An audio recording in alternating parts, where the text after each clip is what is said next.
Heureux celui qui pense aux pauvres et aux faibles. Nous lisons un passage de Paul aux Romains, chapitre 15, versets 1 à 6. Vous qui êtes forts, vous devez supporter les faiblesses de ceux qui ne le sont pas, et ne pas vous complaire en vous-même. Que chacun de nous complaise au prochain pour ce qui est bien en vue de l'édification, car Christ ne s'est point complu en lui-même, mais selon qu'il est écrit, les outrages de ceux qui t'insultent sont tombés sur moi. Or, tout ce qui a été écrit d'avance l'a été pour notre instruction, afin que, par la patience et par la consolation que donnent les Écritures, nous possédions l'espérance. Que le Dieu de la persévérance et de la consolation vous donne d'avoir les mêmes sentiments les uns envers les autres, selon Jésus-Christ, afin que tous ensemble, d'une seule bouche, vous glorifiez le Dieu et Père de notre Seigneur Jésus-Christ.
Chers frères, chères sœurs, ne dit-on pas que celui qui chante prie 2 fois? Voyons maintenant quelques versets qui nous encouragent à penser aux pauvres et aux faibles.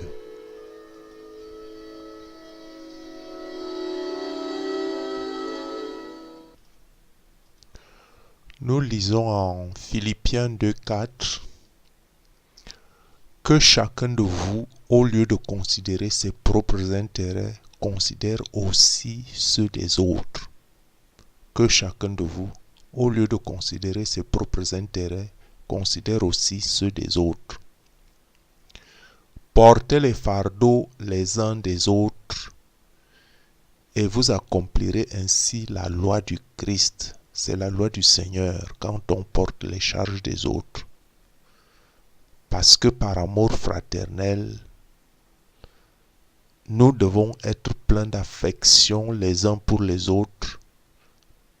Et par honneur, nous devons user de prévenance réciproque. Ainsi donc, pendant que nous avons l'occasion, pratiquons le bien envers tous et surtout envers les frères en la foi. Si quelqu'un n'a pas soin des siens, et principalement de ceux de sa famille, il a renié la foi et il est pire qu'un infidèle. Ça veut dire que l'action dans la foi est le moteur, est un moteur. L'action est un moteur dans la foi. Nous devons exprimer notre foi, pas seulement du bout des lèvres, nous devons l'exprimer dans l'action, dans l'amour du prochain, dans la fraternité, dans la charité.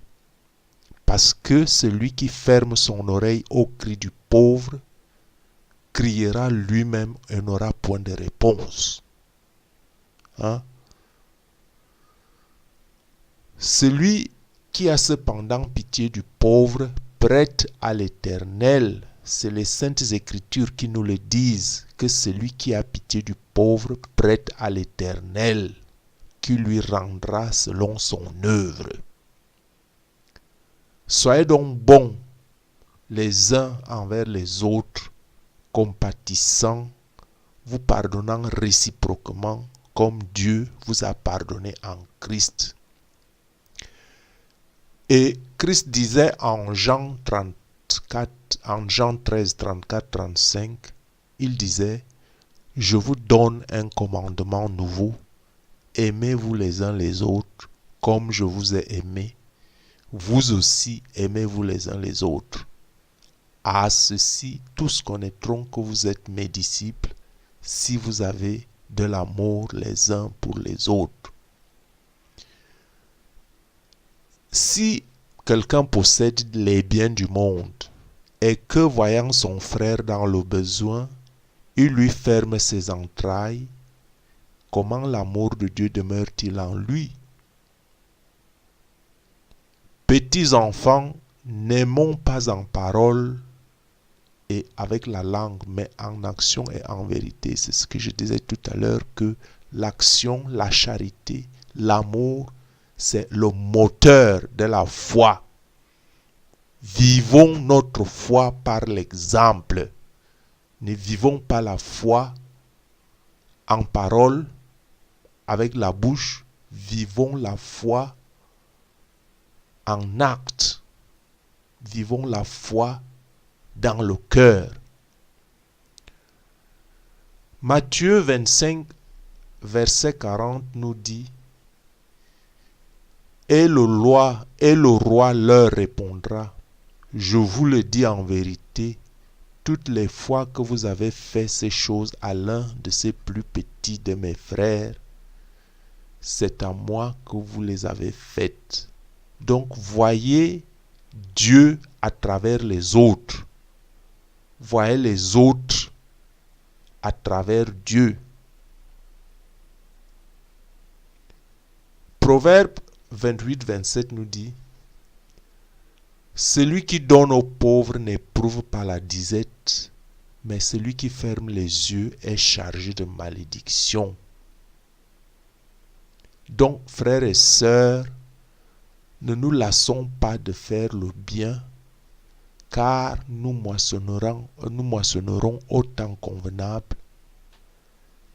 Et si nous ne nous relâchons pas, ainsi donc, pendant que nous avons l'occasion, pratiquons le bien envers tous et surtout envers les frères dans la foi. Ce bien que vous pratiquez, c'est un investissement. Ce n'est même pas seulement pour l'investissement. Faites du bien autour de vous. C'est à travers cela que nous devons changer notre monde. C'est à travers cela que le Christ descendra dans tous les cœurs. Quand nous prions, que ton règne vienne, ce règne ne peut venir que si vous êtes dans l'action. Pas seulement dans l'action pour modifier les esprits par le langage, mais vous pouvez aussi transformer les gens par votre façon de faire, votre façon de vous comporter, votre façon de leur venir en aide. Vous ne savez pas ce que cela fait. Ce petit geste que vous posez peut avoir des résultats que vous ne pouvez pas imaginer. Ce qu'on dit souvent que la goutte d'eau qui fait déborder le vase, je prends ça dans l'autre sens. Cette goutte d'eau qui fait que la quête continue. Vous faites du bien à quelqu'un et l'autre fait du bien à l'autre, ainsi de suite. Donc, frères, comme les élus de Dieu, saints et bien-aimés, revêtons-nous d'entrailles de miséricorde, de bonté, d'humilité, de douceur, de patience. C'est ce que notre Maître, le Christ, attend de nous. Et c'est aussi le moyen par lequel il sera toujours avec nous. C'est le moyen par lequel est le moyen le plus facile que le Christ soit toujours avec nous quand nous faisons ce qu'il attend de nous.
Jusqu'au